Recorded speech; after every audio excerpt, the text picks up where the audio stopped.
Hey, what's up, y'all? I'm Blue Badge Crypto, bringing you another Bitcoin and market update. I really appreciate everyone's support, guys. If you're not already over there on the Twitter, go check it out at Blue Badge Crypto. That's where you're going to get the most up-to-date information on trends, trading, and analysis in the market. Bunch of amazing followers, great community. Go check it out. So here we have the Bitcoin daily chart pulled up. Okay, and if you've been following the updates, or if you don't live under a rock, then you know that the market has been absolutely decimated over the past 24 hours or so. So if you've been following any of the updates, you know we lost the yellow line, and I gave an update. I provided a small technical target that said if we broke out of this pattern when we were above the yellow line, then it's going to get below the last line of defense, and Pandora's box is essentially open. And that's pretty much what's happened. So the whole can of worms is open for play now. And I gave this update. I said, so what now? The daily candle is closed below the yellow line. So closing below the yellow line opens up these levels. We go back above the yellow line and we work to start reclaiming support levels. Think of the yellow line as the on-off switch for these levels, okay? And that's exactly what it is, okay? If we are below this yellow line, right, and I say, we start closing candles out here, it's very bad. And that's exactly what's happened. We closed the daily candle and it just got worse after that. But yeah, Pandora's box is open, now, guys. So all these levels down here are all in play. Do I necessarily think we're going to hit them all? No, I don't. But as long as we are below this yellow line, every single one of these levels has to be taken into account. Okay. And what I wanted to do today, I wanted to explain why I have these yellow lines on the yellow line and the red line on here and where they came from. But as you can see, we've extended our higher time frame trend line down, okay, and our lower time frame trend line down. And you can see down here, it's already garnered respect from price action, right? So something we could be seeing now is price action doing some type of like descending, broadening wedge type pattern, right? Where we just keep bouncing down from trend line to trend line through these levels. And it's not going to be, straight lines like this, right? You're going to have jagged lines, all this price action, things like that. But essentially, on a broad spectrum view, right, we could do something like that through these levels in a descending, broadening wedge, which is a bullish pattern. It does typically have a bias to break to the upside. Now, does it have to break to the upside? No, it doesn't. Do I know for sure it's going to make this pattern? No, I don't. That's just something I foresee that could happen now that we have these trend lines down here and these price levels down here, right? So you can see the price levels are already garnering respect. The trend line's already garnering respect down here. But what I want to show y'all is how these lines got on here, okay, and what that means for a broad spectrum view. Okay, so let's bust this out to a 1 week chart. So on a weekly view, I made this red line after we finished this September and October price action down here. Okay. So we had all this wicking over here, all this wicking over here, and then we had these wicks over here. And I made this red line back here after this price action as essentially the 50-50 midline of the market in this area right here. Okay. We're above the red line and we're in the happy zone. We're below the red line and we're in the sad zone. Okay. And I made that based off all this wicking again that we had. Okay, and I placed the line where I saw best fit that trend line would be.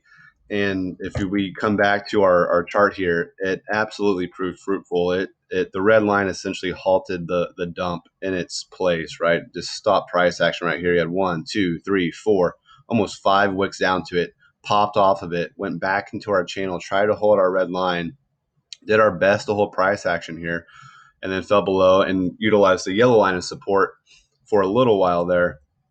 And then let's back it out again to a 1 day chart. Let's get actually to a 12-hour chart, and I'll show y'all why I have this yellow line in here.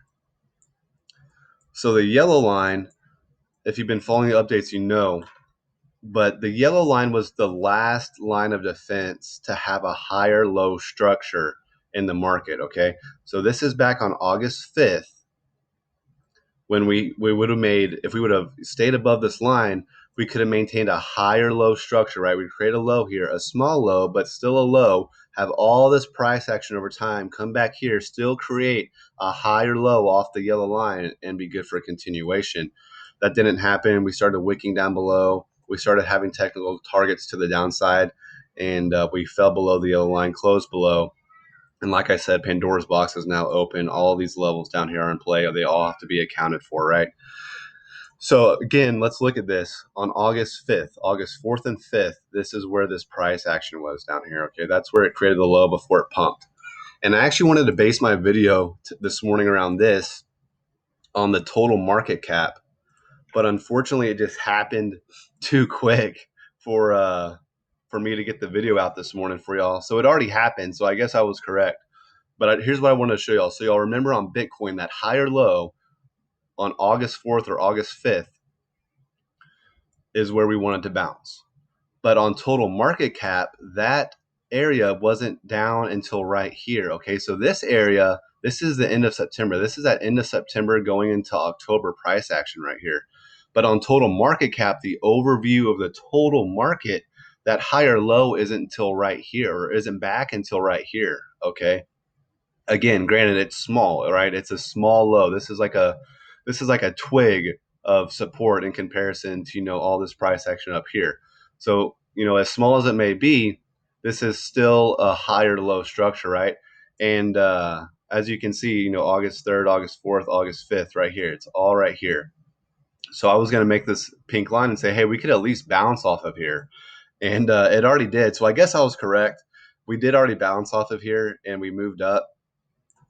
But what I also wanted to show y'all that was in confluence with it, that I thought would kind of make my case that we could get a bounce here, was this trend line right here on the logarithmic chart, right? So we had a touch here as support over the summer. We had it as a support level back here in January or beginning of 2021. We had it as resistance level at the peak of 2019. We use it as support as after we were coming down from the peak levels right here in July of 2018, and then use it as resistance, fell below, broke it, used it as support levels here, and went up to a peak there. So is this a trend line? Is it not a trend line? I don't know. I guess we'll see. If you can lay it down, then it does have support and resistance touches.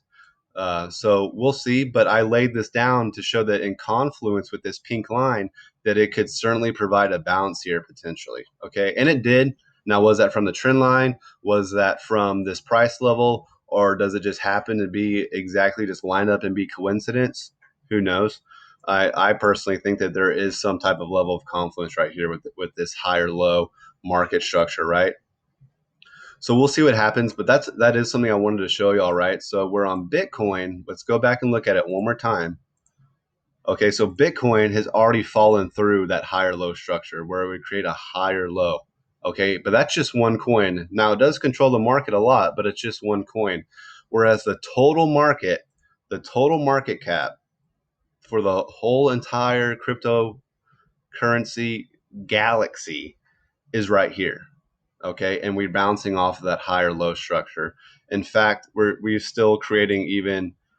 You can make the case where this wick was a low, and you could say, okay, well, we bounced right here off the pink line and still created a higher low. Now, does this mean that the correction's done and now we're going back to $1 million for Bitcoin? No, it absolutely doesn't mean that. I was just making this to show y'all where we could possibly see at minimum a relief bounce. Okay, but unfortunately, by the time I was able to make this now, it had already happened. So I guess I was correct in the end. But that's something I wanted to show y'all there. So let's go back to Bitcoin, and I want to show y'all something else that I also posted on Twitter, and that's a lot of these oscillators. Okay, so let's get this out to a 1 week, and I'm gonna full screen these oscillators. Okay. So look at this weekly RSI. This is on a 1 week chart. This is extremely zoomed out. This is where the RSI is right now. And if you go back and look at all these levels, this was the Corona dump, right? This was the bear market of 2018. And this was Q1 of 2015. So going back to 2015, we have only been at these levels before now 3 previous times. Okay. And if you ask 10 out of 10 people when we were up here or we were up here, if they could have gone back in time and bought Bitcoin here, bought Bitcoin here, bought Bitcoin here, bought any cryptocurrency here, 10 out of 10 people would have taken you up on that offer in a heartbeat. Okay. So why would this time, be any different? Do I think it's just going to immediately bounce off of here? No. Could we, get some more action down here? Could it be like the bear market of 2018 down here? It absolutely could, where the first touch was on November 18th, and we didn't finally get out of here until January of 2019, January 28th. So that's, 2 months down here, right? Or like here where we first touched on March 8th, beginning of March, first week of March or so, and we didn't start pumping until the end of March. So it took a whole month down here, right? So we just first touched it. So if we were to take a whole month, that would put us about, mid-February. If it were to be like this, then we're looking at, March, April or so. But the end is near, guys. It's we can't hang out down here too long. Let me show you another one. This is kind of like the ace in my pocket indicator here. Okay, let me get this on full screen for y'all. Again, I posted this on the Twitter. So this is called Boom Hunter Pro. Okay, and it has its own boom line, which is this yellow line. Okay, and on lower time frames, let me just pull this up real quick. On lower time frames, right? This is just a 4-hour chart. Whenever this boom line goes down, it's a really good indicator that you're about to get some type of pop in the market. But the higher time frame you go, the less boom lines that you get. So this is a day chart, right? So you had 1, 2 here, and before that, the next wasn't back until May of 2021. You go to a 5-day chart, and they start getting even less, right? Start getting even less. So we're on a weekly chart. The boom lines never even made it down to the bottom, right? Because on a weekly chart, it would need so much price action going down to even get down here. It may never happen. Who knows?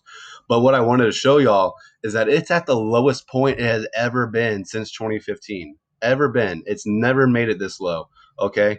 And the Corona dump was the next one. This was the Corona dump when everyone was saying that Bitcoin was going to zero. Look how far the boom line made it down. Okay, right here. And we're pretty much double that distance down right now on the boom line. Okay. It also has its own strength index right here, right? And again, same story. When we had the Corona dump right here, it made the all-time low since 2015, okay, in the strength index. Okay, so anytime this is going down like this, right, it's a good indicator that soon you're going to get some relief. Soon you're going to go back up. Again, the strength index is at an all-time low, guys. It has never been this low since 2015. It's lower than the Corona dump. It's lower than the bear market of 2018. It's lower than Q1 of 2015. Do y'all see that, guys? So I don't put all my money on indicators. They're just a simple tool that you can add in Confluence with your technical analysis and your fundamental analysis and the evaluation of a coin and their team. It's just one of those other tools that you can use in Confluence with all that. But again, they're indicators. They indicate when things could happen in the market, and they're starting to indicate that the bottom is close. Okay. So do I think this is going to be the bottom? Who knows? Maybe. Do I think the bottom could be down here? Again, who knows? Maybe it will. I gave y'all what I think could happen here is that we play these levels a little bit. And I think what the likely scenario is that we come up and we make a low, okay, and then we start bouncing off of it. And so that would be from like 31 all the way back up to 35, right? So a 4 or 5K swing, and then you would come back down and make the same low where people would get fearful again, and then you would be off. But you're just coming back and making the same low. Do I think it's going to be this level? Don't quote me on this level. I'm just giving you this as an illustrated example, right, of what could happen in this descending broadening wedge. This is typically what you would see from this descending broadening wedge, where you would make that same low or slightly higher low and then break out of the pattern. So that I could foresee something like that happening. But that's what we're looking at Bitcoin. That's what we're looking at for the market. Sorry for the lengthy video this morning, guys, but I wanted to get in all these details after all this price action we had. So thank you for watching, guys.